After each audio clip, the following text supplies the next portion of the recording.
லாலலா. என்னவோ ஆயாச்சு இனி என்ன பேச்சு, பழந்தான் பழுத்தாச்சு பசி எடுத்தாச்சு.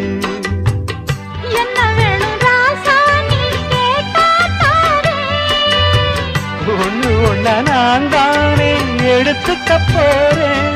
நீ கண்ணத்துல என்னத்த சொல்ல நான் காத்திருந்தேன், கதவை திறந்தேன், உள்ளுக்கு வந்து